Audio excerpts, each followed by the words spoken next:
সংখ্যালঘুৰ ওপৰত যথেষ্ট নিৰ্যাতন কৰা হৈছিল বহু নিৰ্যাতন চলোৱা হৈছিল সংখ্যালঘুৰ ওপৰত কিন্তু এতিয়া সংখ্যালঘুৰ ভোট বিচাৰি অসমত উপস্থিত হৈছে কংগ্ৰেছ নেতা ৰাহুল গান্ধী কংগ্ৰেছ নেতা ৰাহুল গান্ধী অসমৰ হয়তো যুৱতী পাব কিন্তু অসমত ভোট নাপায় কংগ্ৰেছ নেতাগৰাকীয়ে এই মুহূৰ্তত লৈ আহিছে গুৰুত্বপূৰ্ণ খবৰ এবাৰ বিস্ফোৰক মন্তব্য কৰিছে বদৰুদ্দিন আজমলে সংখ্যালঘুৰ ভোট বিচাৰিবলৈ অসমত আহিছে কংগ্ৰেছ নেতা ৰাহুল গান্ধী বদৰুদ্দিন আজমলে কৈছে 60 বছৰৰ পৰা কংগ্ৰেছে সংখ্যালঘুসকলৰ ওপৰত অন্যায় কৰি আহিছে কংগ্ৰেছ চৰকাৰে কংগ্ৰেছে এতিয়া কিন্তু ন্যায় যাত্ৰা কৰিছে কংগ্ৰেছে এতিয়া ন্যায় যাত্ৰা কৰিছে কিন্তু 60 বছৰৰ পৰা কংগ্ৰেছে অন্যায় কৰি আহিছে দেশৰ বিভিন্ন ৰাজ্যত কংগ্ৰেছৰ পৰা আঁতৰি গৈছে সংখ্যালঘু ভোটাৰ কংগ্ৰেছ চৰকাৰৰ দিনত বিভিন্নভাৱে সংখ্যালঘুৰ ওপৰত নিৰ্যাতন চলিছিল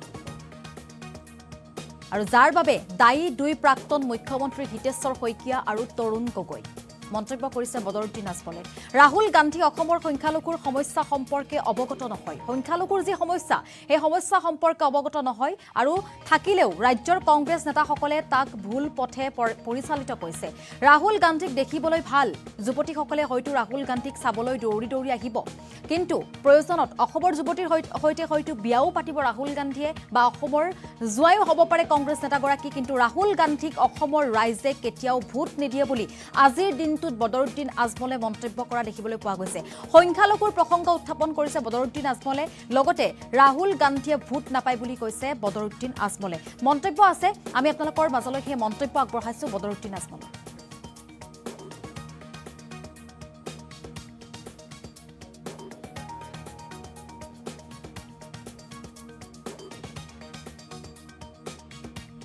शायद कोई चैनल दिखा दे क्योंकि आसाम के कांग्रेस वाले तो राहुल जी को अजमल का ये बात पहुंचने ही नहीं देंगे उनको न्याय करना है उनको मियाँ का वोट चाहना है तो उनको इंसाफ करना पड़ेगा न्याय नीली का करना पड़ेगा न्याय घोषपुर का करना पड़ेगा न्याय जो है वो बीटीएडी का करना पड़ेगा बीटीसी का करना पड़ेगा सलाबेला का करना पड़ेगा आज भी 30-35 साल से लोग कैंपों के अंदर है किसी ने उनको न्याय नहीं दिया तो कोई साहब ने 3 कैंप सैकिया साहब ने उनके सामने बच्चों को काटा गया और सर्किट हाउस में बैठ के चाय पी रहे थे उन्होंने कहा मुझे तो कोई चील का हुआ होते हुए नहीं दिख रहा ये जब कोई जानवर मरता है गोरू या कोई और जानवर उसको खाने के लिए चील लोग जमा होते हैं तो उनका मतलब था ये जो मरे हैं बिकॉज दे आर मुस्लिम्स ये जानवर से भी बदतर लोग हैं अगर ये मरते तो ऊपर चील का हुआ होता होता इससे बड़े दुख के राहुल जी आपको अगर ये मैसेज पहुंचता है अब सुनिए हिस्ट्री को जानिए न्याय आपसे कम बात करें कोई न्याय आप नहीं कर सकते 60-70 साल का अब क्या न्याय करेंगे हम लोगों को बांग्लादेशी अगर मुसलमानों को मियाओं को बनाया किसने बनाया कोई साहब शेखिया साहब 1 महीने के बाद दिल्ली में कांग्रेस की सरकार आसाम में कांग्रेस की सरकार प्रकाश जयलवार होम मिनिस्टर कांग्रेस के उन्होंने कहा नहीं तो तकरीबन 80 लाख से ज्यादा आसाम में जो मुसलमान है मियाँ सब बांग्लादेशी है उस दिन से हमारे माथे पे बांग्लादेशी लिख दिया गया 2nd जनरेशन 3rd जनरेशन तक लेकिन बांग्लादेशी का यह दाग हमारे ना तो इसका न्याय चाहिए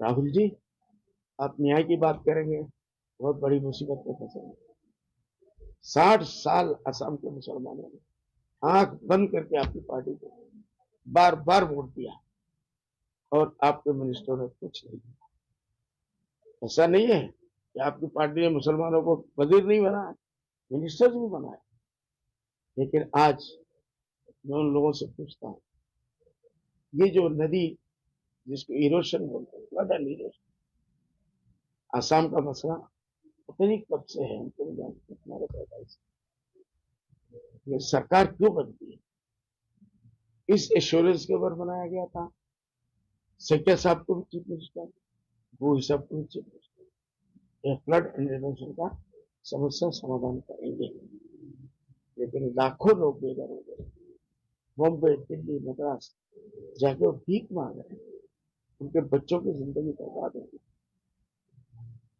लोग कचरे के डब्बे में जो खाना डाल के जाते हैं, भाई साहब, राहुल जी चाहिए तो मैं फोटो भेज दूंगा आपको, क्या उसका न्याय आप करेंगे? ये जो एक जनरेशन बर्बाद हो गया, इसलिए हमको बांग्लादेशी बनाया। ये जो फ्लड इरोशन में डिस्प्लेस सर्टिफिकेट गए, सारी सरकारें देखी, लेकिन कांग्रेस गवर्नमेंट ने आज तक 500 लोगों को भी शायद दंड दिया होगा, ये मेरा चैलेंज। इसका भी हमें न्याय चाहिए। डी वोटरों को किसने बनाया? आपकी कांग्रेस सरकार ने। डाउटफुल वोटर बांग्लादेशी की थी, आप लोगों ने हमको डी वोटर बनाया। ये आपका उपहार है, इसका भी न्याय होना चाहिए। एनआरसी के नाम से हमारा नाम, लाखों को लोगों का नाम काट दिया गया। तो महंतो साहब ने 1 लाख 5 साल में 1 लाख लोगों को निकाला एनआरसी की लिस्ट से। गोगोई साहब आए, कांग्रेस के चीफ मिनिस्टर थे, लोगों को बड़ी उम्मीद हुई, उनको जिता के लाए। उन्होंने 1 साल में उस क्वांटिटी को, जो 1 साल का 1 लाख था, उसको 5 लाख। राहुल जी, हमें इसका भी इंसाफ चाहिए। डिटेंशन कैंप आज साउथ ईस्ट एशिया में सबसे बड़ा डिटेंशन कैंप किसके लिए बनाया गया आपको मालूम? और क्या बनाया, किसने बनाया? गोगोई साहब ने बनाया। और हम मुसलमानों के लिए, हमारी माँ बहनों के लिए। हमारा पॉपुलेशन इंडिया में कितना? 18% मुस्लिम, 33% आसाम में हमारा पॉपुलेशन। लेकिन डिटेंशन कैंप में आप जाओ, 98% आज भी जो बूढ़े बूढ़े माए और कोई जवान, उनकी जिंदगी बर्बाद हो रही है। ये किसने किया? हम लोगों की तादाद 33% है पॉपुलेशन का, ऑल इंडिया लेवल पे ओनली 18%, लेकिन जेल में जाने में हम लोग 98%। इसी किस्म की बहुत समस्या है, जिसके लिए गोगोई साहब को, राहुल जी को पूछिए हिस्ट्री। उनके एक तरफ गोगोई साहब को खड़ा करें, गौरव गोगोई को, एक तरफ सैकिया साहब के बेटे को खड़ा करें, और पूछे ये बातें सच है। अगर है, वो कहते हैं कि मियाँ हमारे साथ है। कौन मियाँ है मुझे नहीं मालूम, लेकिन इतने जुल्म के बाद भी अगर कोई मियाँ कांग्रेस के साथ रहता है, तो इससे बड़ा मुसलमानों का दुश्मन कोई, वो मियाँ नहीं है, मियाँ का दुश्मन। कुछ पैसे के लालच में वोट देगा, लेकिन अब वो दिन चले गए, अधिकारी मानो बुझाई न हो। तो इसलिए हमारा ये कहना है कि राहुल जी आप आए हैं, वी वेलकम यू। आप एक शहजादे हैं, और मेरे ख्याल से तो 100% जानते हैं, लेकिन उनके असम की यूनिट उनको मिसगाइड कर रही है कि आपके आने से जैसे नदी में कोई पत्थर मार दे तो थोड़ा सा आजू बाजू पानी उछलता है। तो ये लोगों ने 5 साल में कोई काम किया नहीं, 50 साल से मुसलमानों को बर्बाद किया। हिंदू एरिया में जा नहीं सकते, मुंह नहीं दिखा सकते, मुस्लिम एरिया में जा रहा है, मुसलमानों के वोट से उम्मीद है। इसलिए प्लीज 1985-83 जब हमारा पार्टी पैदा भी नहीं हुआ, हम लोग 2005 में आए। ठीक है, आपका बोलना अच्छा है कि यूपीए में आप रहे, यही तो नाइंसाफी की बात है। इसी का दुख है कि 5 साल नहीं 15 साल साथ में रहते भी हम इस कांग्रेस गवर्नमेंट से कुछ नहीं कर पाए। हम फेल, वी आर फेल। तो इसलिए न्याय उनको करना है, तो एक एक चीज के ऊपर करना पड़ेगा, और उसके बाद जाकर आसाम के मुसलमान। आज यूपी में कांग्रेस से मुसलमान हट गया, हट गया तो हट गया। बिहार से मुसलमान हट गया, हट गया तो हट गया। महाराष्ट्र से मुसलमान हट गया। इसी तरीके से इंडिया में कई एक स्टेट से मुसलमानों ने कांग्रेस का दामन छोड़ दिया। नई नई पार्टियां सामने आई, कहीं समाजवादी आया, कहीं आरजेडी आया, कहीं जेडीयू आया, सब लोगों ने मायावती ने कांग्रेस के वोट छीन लिए। और ये बड़ी बड़ी पार्टियां, तो ऑल्टरनेट केसी पंत सैकिया साहब के जमाने में वो सेंट्रल होम मिनिस्टर थे, असम में आए, हमारे जमीयत उलमा का डेलीगेशन मिला, उनको बताया कि असम में ये हो रहा है, ये हो रहा है। तो उन्होंने बड़े गुरूर में कि असम के मुसलमान कहाँ जाएंगे, जाएंगे कहाँ, जिधर जूता जाएगा धूल भी उतर जाएगा, इससे बड़ा अपमानजनक कोई बात हो सकती।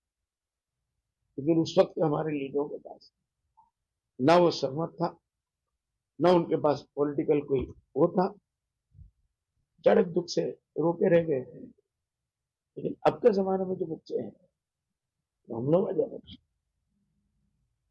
सैकिया साहब ने, गोगोई साहब ने क्या कह दिया, सैकिया साहब ने पहले यूएमएफ बना, कहा जाएंगे इसके ऊपर, और 6 महीने के अंदर उन लोगों ने बहुत मामूली पैसे में खरीद लिया। हाँ भाई सुनो, खरीद लिया। गोगोई साहब का भी यही कहना था जब अजमल की पार्टी आई, लेकिन कैलकुलेशन में उनकी गलती हुई। बड़े लोग हैं, बहुत ऊपर बैठ के बात कर रहे थे, ये क्या होगा, हम 3-6 महीने में इसको दिखाएंगे। लेकिन अल्लाह का शुक्र है, आप लोग साक्षी हैं कि हमारी पार्टी का तकरीबन 19 साल है, और आइंदा 19 साल में भी नहीं, 29 साल में भी कांग्रेस जैसी पार्टी यूडीएफ को नहीं खत्म करेगी। इसलिए राहुल जी का आना मुबारक हो। इतना जैसे पानी में पत्थर पड़ने से 1-8% पानी, आजू बाजू का 2%, हम एक पत्थर उछलता है शांत हो। राहुल जी आ गए, 1-2% लोग उनको देखने जाएंगे, नौजवान बच्चियां हमारे मेकअप करते तो जाएंगे। राहुल जी अनमेरिड है, अकेले हैं, शायद हमारी किसी आसाम की बच्ची के बाद उनकी निगाह पड़ जाए, वो कबूल कर ले, तो हम लोग आसाम वाले होते हैं, वो हमारे आसाम के दामाद हो जाए। ये सब होगा, लेकिन वोट राहुल जी के आने से नहीं मिलेगा, ये हमारा